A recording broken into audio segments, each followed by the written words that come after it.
하나님께서 다윗을 그렇게도 사랑하셨지만 다윗이 대단해서 사랑하신 것은 아니었습니다. 그러나 다윗도요, 사울처럼 자신이 대단한 사람이라는 착각에 빠지는 것을 볼 수 있습니다. 우리가 생각해 봐야 될 부분이 사무엘하 11장 2절에 나옵니다. 이렇게 기록되어 있어요. 저녁 때 다윗이 그의 침상에서 일어나 왕궁 옥상에서 거닐다가 그곳에서 보니 한 여인이 목욕을 하는데 심히 아름다워 보이는지라, 이렇게 되어 있습니다. 예루살렘에서요, 성전과 왕궁은 예루살렘을 내려다볼 수 있는 높은 곳에 지어졌습니다. 그 위치에서 왕궁 지붕에 올라가는 것은 여러분 다윗이 자기 왕국을 내려다보는 위치에 올라간 것을 뜻합니다. 여러분, 인간에게 가장 강력하게 있는 죄의 본성이 하나님이 되려는 것입니다. 하나님이 되려 한다는 게 무엇입니까? 자기 위에 더 높은 권위자가 없는 상태를 추구한다는 뜻입니다. 그러니까 하나님이 된다는 것은 누군가에게 절대적인 존재가 된다는 것이죠. 다른 사람을 자기를 위해 존재하게 만들고 그들이 나로 인해 존재하게 만들고 싶은 욕망이 바로 하나님이 되고자 하는 욕망입니다. 여러분, 남녀 간의 사랑도 사실은 그 욕망에 기초하고 있습니다. 그것을 사랑이라고 하지만 진짜 사랑의 의미는 상대방을 나를 위해 존재하게 만드는 게 아니라 내가 상대방을 위해 존재하는 것, 즉 내가 상대방을 위해 희생하고 상대방을 나보다 나은 위치로 보는 것이 사랑의 실체입니다. 그러나 상대방을 위해서 자기를 희생하려고 이성을 사랑하는 사람은 없습니다, 여러분. 상대 이성에게 온전히 쏠리는 인생의 기간이 있어요. 저는 그것을 호르몬과 연관해서 설명하곤 합니다. 이성을 향한 간절한 느낌은 바로 그 호르몬의 시기입니다. 그 시기가 지나서 여성에게는 폐경이 찾아오고 호르몬의 변화가 오면 상대방을 사랑의 대상으로 느끼면서 애틋하게 보고 싶어하는 그 마음, 여러분, 사라집니다. 진정한 사랑이었다면 시기와 관계없이 처음과 같은 것 아니겠습니까? 하지만 호르몬이 바뀌면 내가 상대방을 진정으로 사랑한다고 했던 그 사랑의 감정도 사그라듭니다. 만남과 이별을 노래하는 이 세상의 대중음악과 영화와 문학작품들 모두 냉정하게 사실로만 말씀드리면 호르몬의 시기에 본능적인 끌림을 이야기하고 있을 뿐입니다. 그때의 남자가 멋있어 보이고 여자가 아름다워 보입니다. 이성 간에 서로 사랑한다는 것도 적어도 상대방이 나로 인해 존재하며 나는 그에게 절대적인 존재라는 착각을 불러일으키기 때문에 만족스러운 겁니다. 저 사람이 나에게 절대적 의미를 부여하고 있다. 나는 저 사람에게 절대적 존재다. 이 만족감이 사실은 이성관계의 사랑의 본질적 실체입니다. 상대방에게 자신이 하나님과 같은 존재가 된 만족감이 가장 밑바닥에 깔려 있는 것이죠. 다윗이 그 마음으로 궁궐 지붕에서 자기가 다스리는 세상을 바라보고 있었을 가능성이 높아 보입니다. 다윗의 마음에 자기 눈에 보이는 모든 사람들에게 자기가 절대적인 존재가 되었다는 만족감이 생겼을 가능성이 높아 보인다는 겁니다.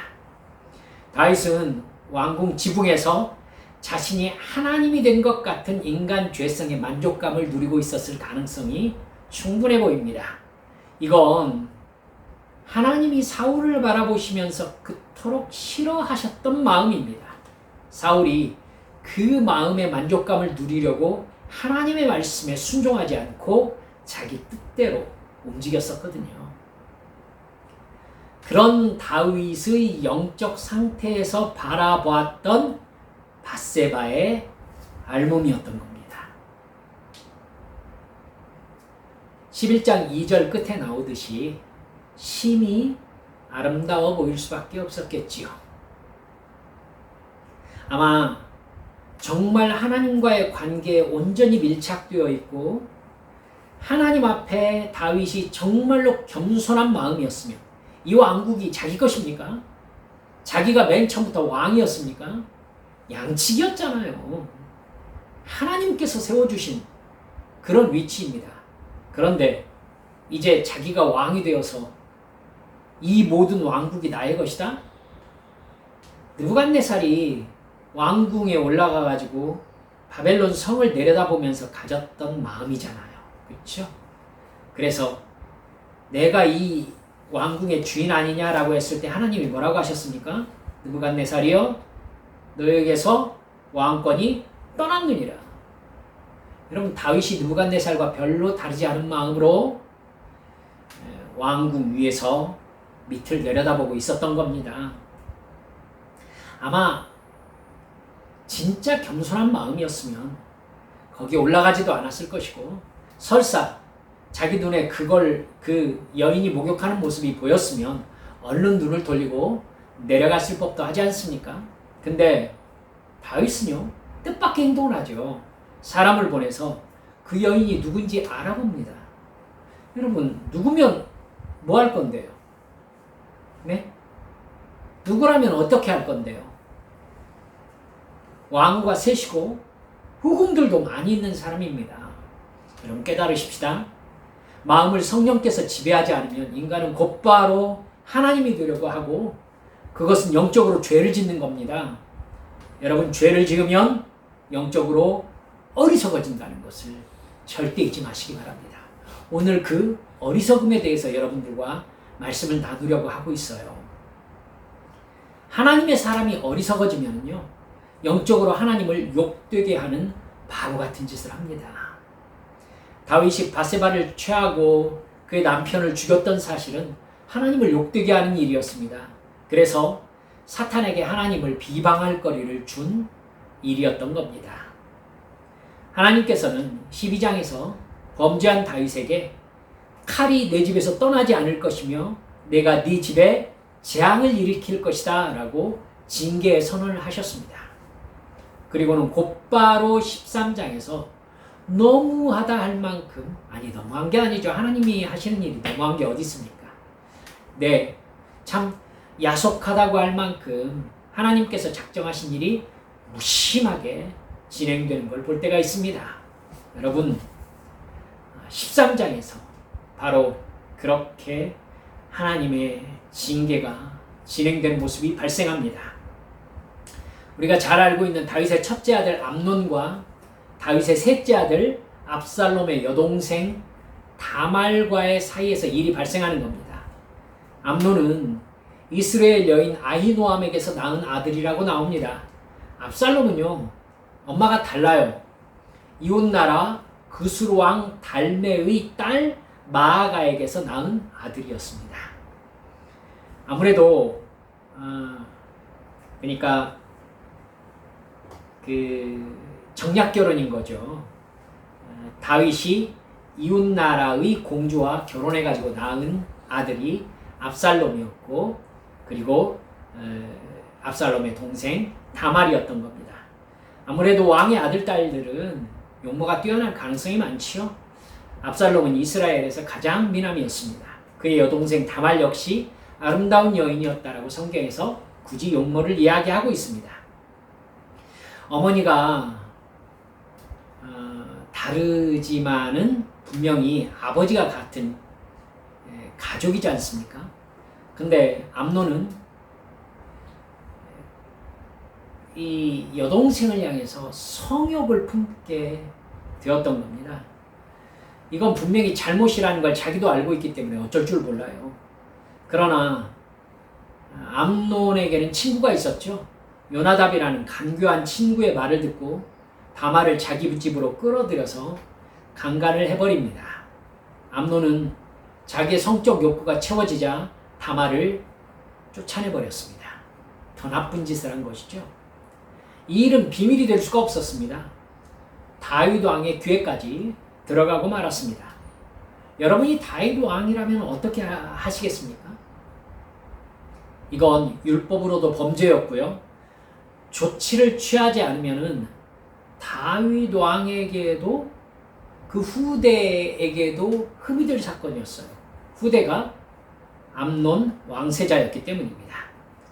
13장 21절에 보면 다윗 왕이 이 모든 일을 듣고 심히 노하니라 이렇게 나와 있습니다. 누구에게 노했습니까? 암논에게 노했습니다. 그러면 어떻게 해야 될까요? 조치를 취해야죠. 그런데 다윗 왕은 심히 노했다는 말만 나온 후 아무것도 하지 않습니다. 다윗은 율법에 따라 암논을 공평하게 처리해서 다말이 피해를 입은 여인이라는 것을 밝혀야 했었습니다.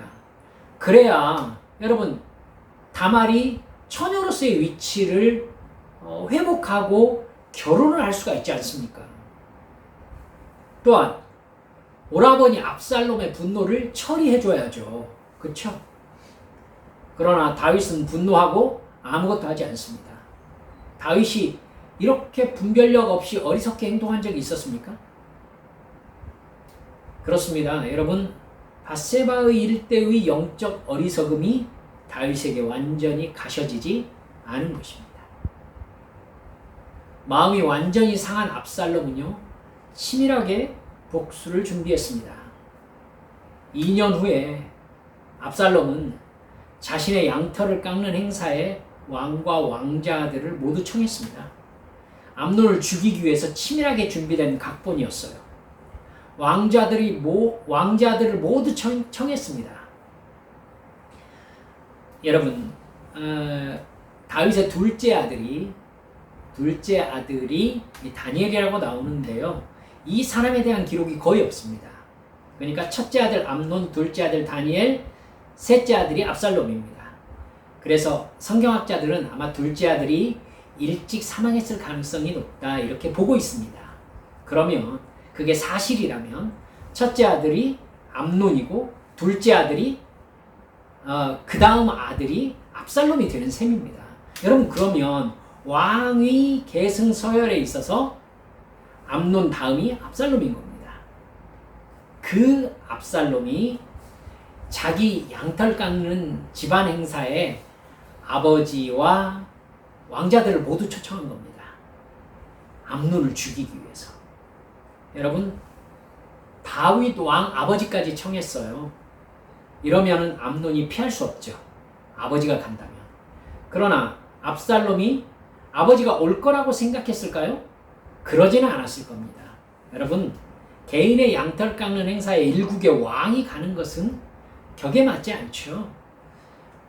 압살롬은 아버지가 오지 않으시려거든 암논 왕자를 꼭 보내주소서라고 청합니다. 다윗 왕이 압살롬의 청을 거절하는 것을 암논이 대신할 수 있는 피할 길을 낼 정도로 압살롬이 아주 치밀하게 암논이 갈 수밖에 없는 함정을 판 것입니다. 그래서 모든 왕자들과 암논이 압살롬의 양털 깎는 집안 축제에 참여하게 됩니다. 그리고 그 양털 깎는 잔치 현장에서 압살롬의 종들이 암논을 살해합니다.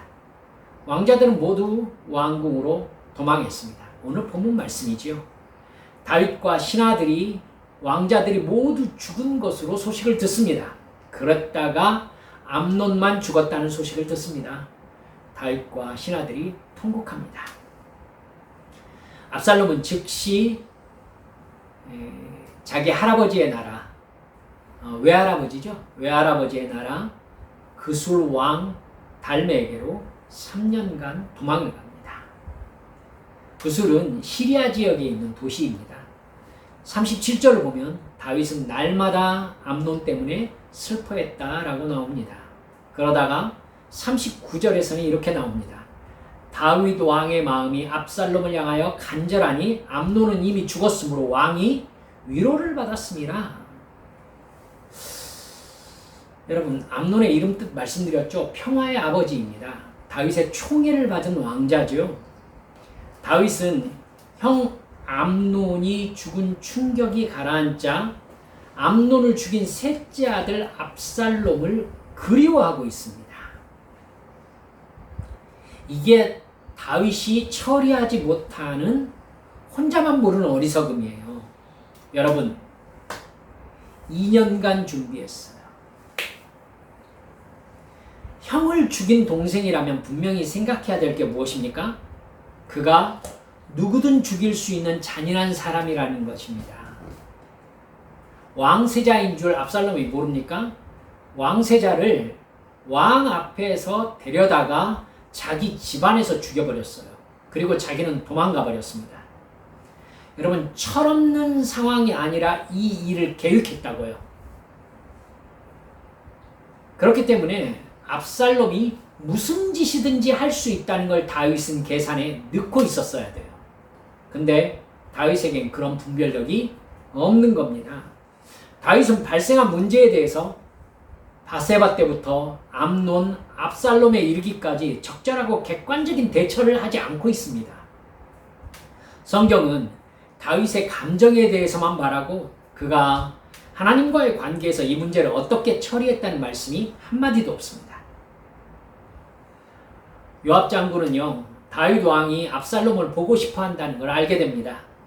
그러자 다윗 왕의 허락을 받고 압살롬에게 사람을 보내서 예루살렘으로 돌아옵니다.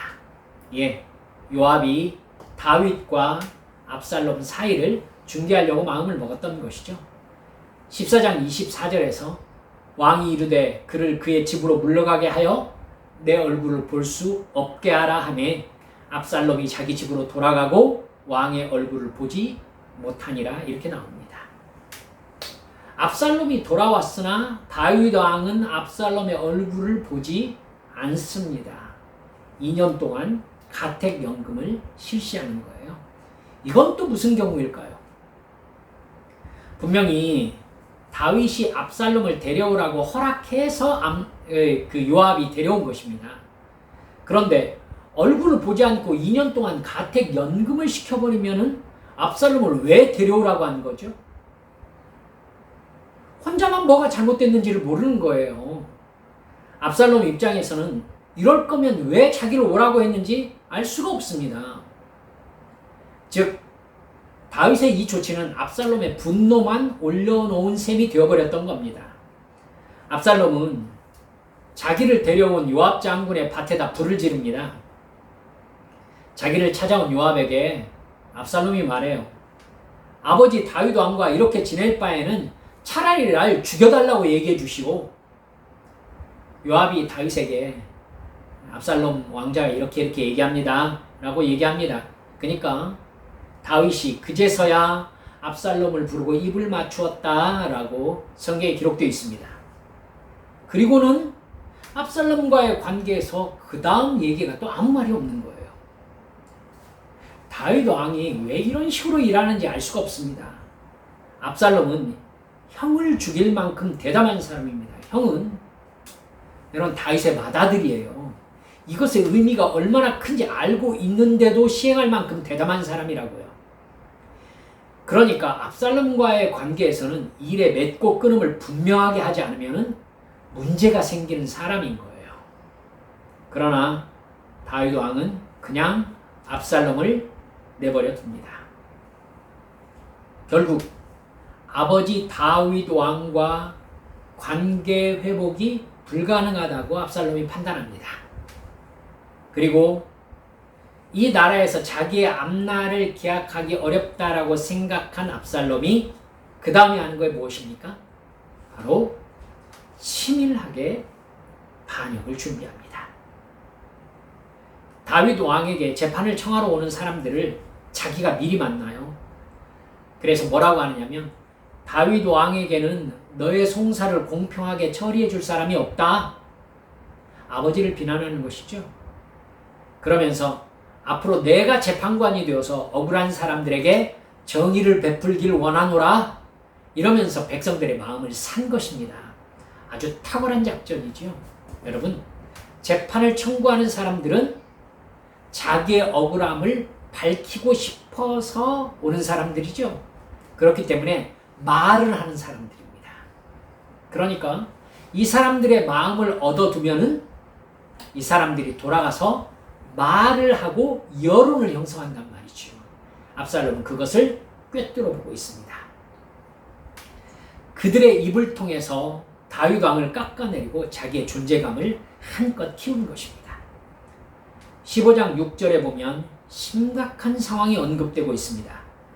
이스라엘 무리 중에 왕께 재판을 청하러 오는 자들마다 압살롬의 행함이 이와 같아서 이스라엘 사람의 마음을 압살롬이 훔치니라. 이 일이 4년간 지속되었다고 15장 7절에 나옵니다. 대단한 사람이지요. 4년 동안 아버지를 죽이기 위해서 반역을 준비한 것입니다. 성경을 읽는 우리는 답답하죠. 일이 이 지경이 되도록 다윗은 뭘 하고 있는 거죠? 백성들의 마음을 압살롬이 훔쳤다는 판단이 나올 정도로 이렇게 분위기가 전환되고 있는데 다윗은 이 일을 전혀 아는 눈치가 보이지 않습니다.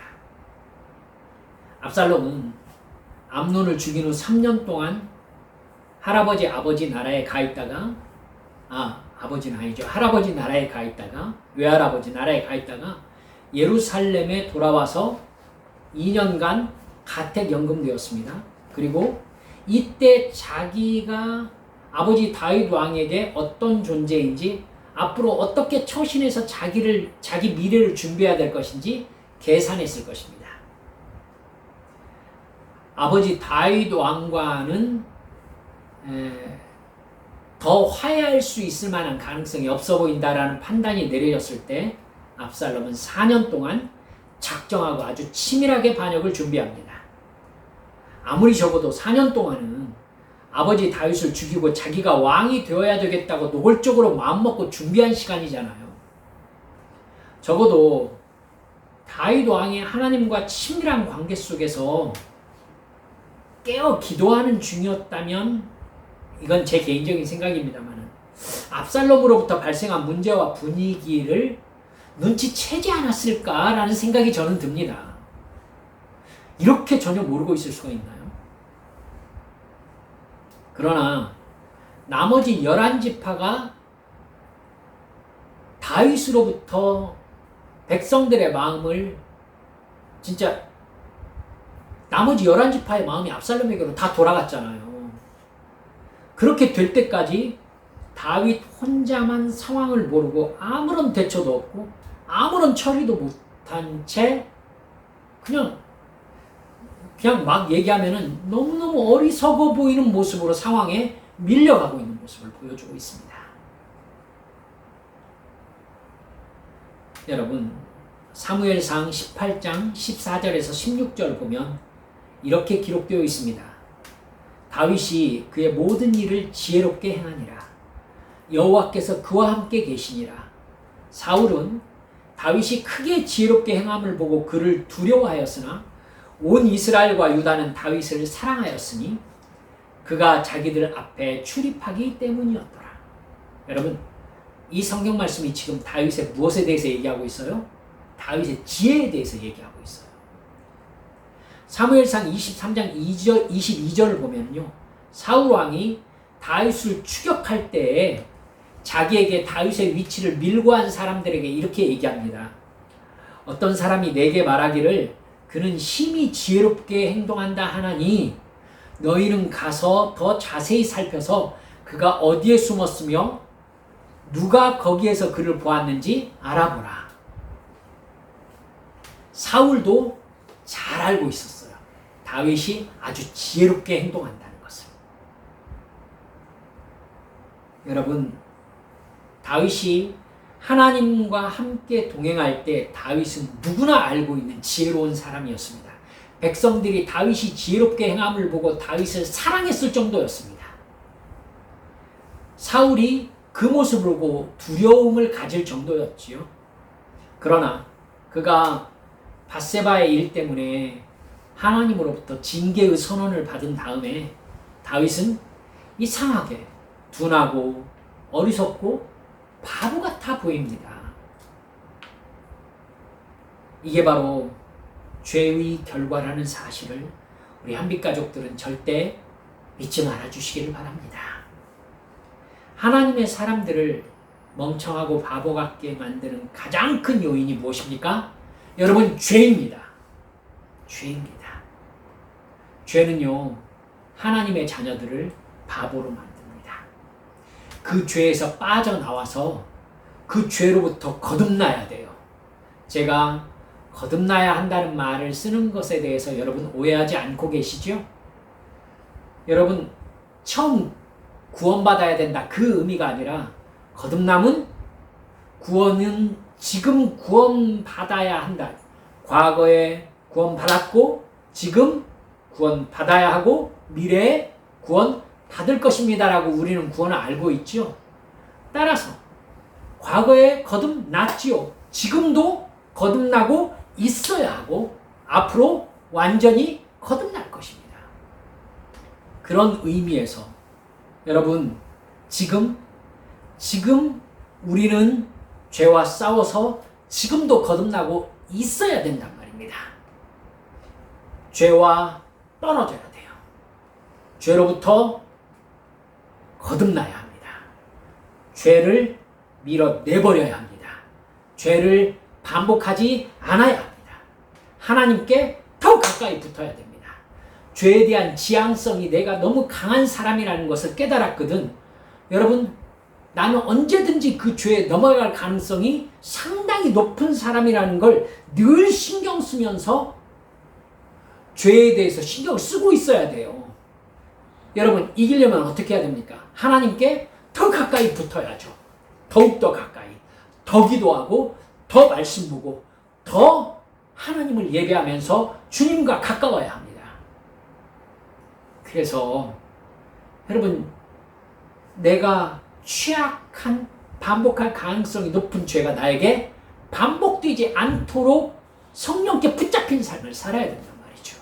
그래야 지혜의 영이신 하나님의 영이 나를 붙잡고 영적인 분별력을 주신단 말입니다. 죄에 빠져 있는 상황은 하나님의 자녀들이 가장 멍청해지는 순간입니다. 하나님께서 다윗에게 칼이 너의 집을 떠나지 않을 것이다, 이렇게 말씀하셨는데, 여러분, 하나님이 말씀하셨잖아요. 그러면 다윗은 그 말 듣고 어떻게 해야 되죠? 강력하게 영적으로 사로잡혀서 바짝 영적으로 긴장하고 있었어야 해요. 그렇죠? 하나님이 징계를 말씀하셨어요. 앞으로 이런 일이 있을 것이다. 사랑하는 여러분들, 이게 영적인 나태함이고 영적인 무기력증입니다. 일단 무엇이 죄고 무엇이 의고, 그래서 하나님이 어떤 심판을 조치하셨는지에 대해서 긴장된 분별이 없습니다. 우리가 이런 증상을 보이면 하나님께서 나에게 경고하신 징계가 시행되는 중일 가능성이 높다는 것을 잊지 않으셔야 합니다. 여러분, 영적 긴장감이 나에게서 사그라들면요, 내가 빠지기 쉬운 죄로 더 쉽게 빠져들어요. 쉽게 죄가 반복됩니다. 죄가 반복되면은 사탄은 승리하고 하나님은 그 죄를 처리하셔야 합니다. 그래야 공의로운 하나님이 되시죠. 기도가 나태해지고 하나님과 영적인 관계가 둔해지고 영적인 감각이 둔해지고 내가 무엇을 해야 하고 무엇을 하지 않아야 되는지 경계선이 흐리멍텅해지고 하나님의 말씀을 향한 사모함이 없고 기도하면서 하나님께서 나와 가까이 계시는 임재의 증거가 이제 별로 느껴지지 않고 예배 시간에 말씀이 나의 가슴에 박혀오지 않고 하나님의 친밀하신 감동하심이 성령 충만하심이 나에게서 흐릿해져 갈 때에 여러분 그것이 어떤 증상입니까? 영적인 무기력증입니다. 영적으로 병든 거예요. 병들어 가고 있거나. 그러면 지금 보이는 다윗처럼 다 알고 있는데 자기 혼자만 모르는 바보 같은 상황에 놓이게 될 가능성이 아주 높아지는 것입니다, 여러분. 기도하며 내 영적인 상태가 하나님 앞에 어떻게 보이는지 바짝 긴장해서 알고 있어야 됩니다. 여러분, 그래야 사탄이 무슨 생각을 하고 있는지, 하나님께서 무슨 생각을 하고 있는지가 내가 보여요. 느껴지고요. 그래야 내가 뭘 해야 되는지 결정할 수 있잖아요. 그렇죠?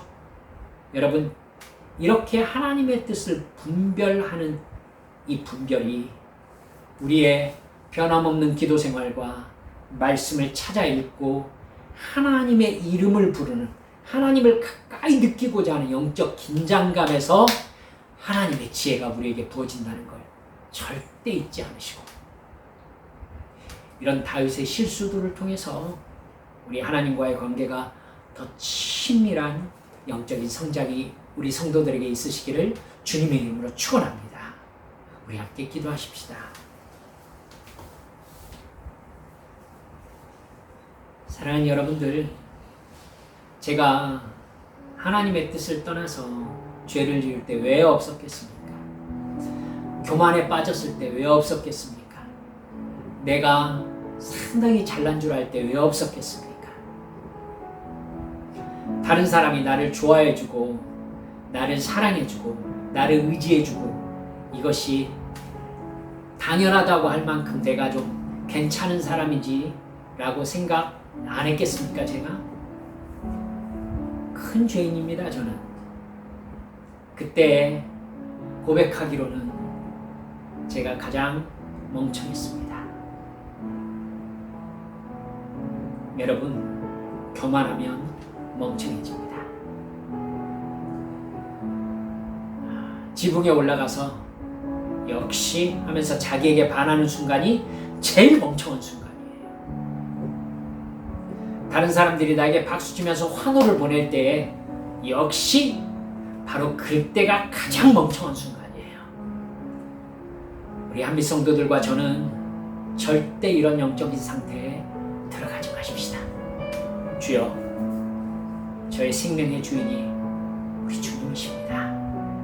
주님, 저는 주님 아니면 아무것도 아닙니다. 죄 많은 저를 용서해 주시고 아직도 죄에 빠질 가능성이 너무나도 농후한 저를 불쌍히 여겨 주옵소서. 성령 충만하게 하사 주의 지혜로 나를 채워주소서. 이 시간 주님 앞에 함께 통성으로 기도하시겠습니다. 기도합니다. 아버지 하나님, 아버지 하나님,